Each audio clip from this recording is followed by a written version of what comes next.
Isifo lebese siqedze sive saka-Israyeli wasisukumela Davide wathatha umhlatshelo wahamba wayawunikela kuSimakathe. Nkulunkulu liBhayibheli lisitshela ukuthi wawuva umthandazo. Uva nini? KuDavide uwuva ngesikhathi aletha nemnikelo. Wathi makathandaza ngalesikhathi Davide uNkulunkulu wancamula sifo lebese sidle tinkulungwane ngetinkulungwane tesive saka-Israyeli. Ngiyakholwa usenguye lo Nkulunkulu loncamula tifo, loncamula tinto lebetsolo tijangaza.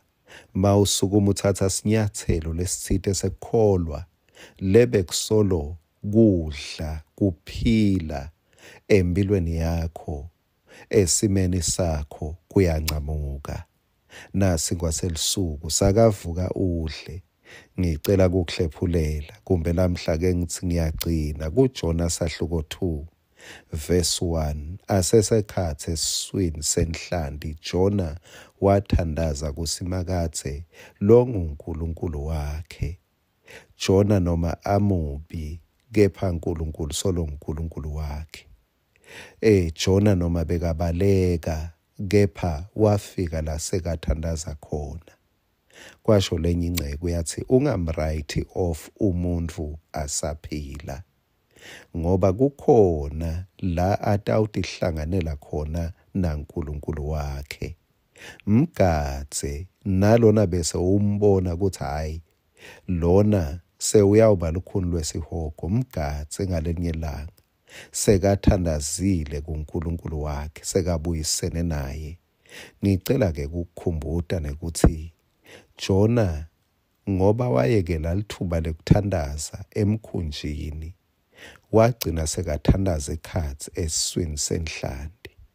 Emathuba emthandazo lakhona ebandleni, emathuba emthandazo ekhaya, uma uwabukela phasi uwatsebesela, funa nawe uthi khanze uthandaza esiswini senhlandi.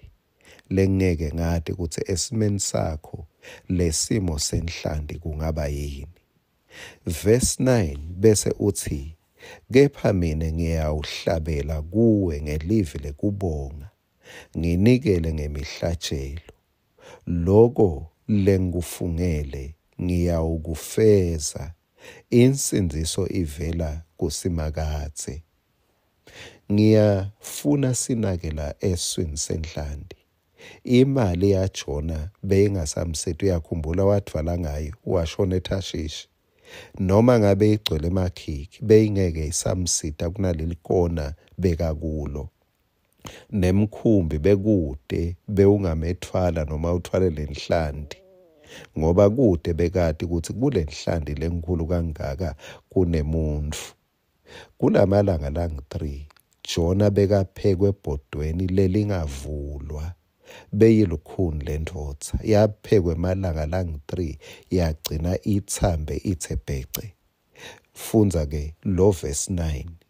Ngiko uthi ke la ku verse 9, kepha mina ngiyawuhlabela. Sewuthambile kumbe bekangasahlabeli, kepha nyalo bewungamhlabelisa ngisho lichorus la Sunday school lelithi nasemanzini abilayo ngiyawuhlala ngedwa ngilindele uJesu. Bekangalihlabela Jona ahambe phambili. Jona futhi kwesibili uthi bese alungele nekunikela ngemihlatshelo. Lokuthi abhadalele kuya la atichaza khona Jona. Wabuye engcondweni wathi ake ngicale ngiphindze ngibuyele nginikele. Nembala Jona abesathamba ebhece. Kwesithathu khona lapho ku verse 9 uthi loko lengufungele ngiyakufeza. Wathi bophela ngesifungo Jona ukuthi ngitawuyenda inthando yaNkulunkulu.